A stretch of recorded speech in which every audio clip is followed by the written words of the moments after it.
The Ole In The Ark by Marriott Edgar. One evening at dusk, as Noah stood in his ark, putting green oil in starboard side lamp, his wife came along and said, "Noah, something's wrong. Our cabin is getting quite damp." Noah said, "Is that so?" Then he went down below and found it were right what she'd said, for there on the floor quite a puddle he saw. It was slopping around under bed. Said he, "There's a hole in the bottom somewhere. We must find it before we retire." Then he thought for a bit and he said, "That's it.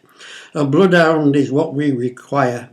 So he went and fetched bloodhound from the place where it lay, twixt the skunk and the polecat it were. As things there below were a trifle so-so, it were glad of a breath of fresh air. They followed the hound as they went sniffing round till at last they located the leak. 'Twas a small hole inside, about 2 inches wide, where a swordfish is poked in its beak. And by gum, how the wet squirted in through that hole. Well, young Shem, who at sums were expert, worked it out on his slate that it came at the rate of per gallon, per second, per squirt. The bloodhound tried hard to keep water in check by lapping it up with his tongue, but it came in so fast through that hole that at last he shoved it in his nose for a bung.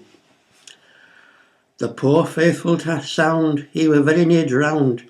They dragged him away none too soon, for the stream as it rose pushed its way up his nose and blew him out like a balloon. And then Mrs. Noah shoved her elbow in the hole and said, "It stopped, I believe." But they found very soon that as she altered her tune, that the water had got up her sleeve. When she saw as her elbow weren't doing much good, she said to Noah, "I've an idea. You sit on the leak, and by the end of the week there's no knowing weather may clear." Noah didn't think much to this notion at all, but he reckoned he'd give it a try.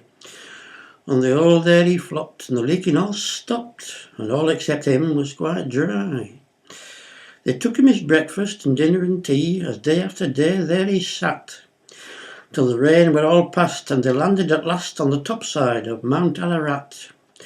And that is how Noah got them all safe ashore.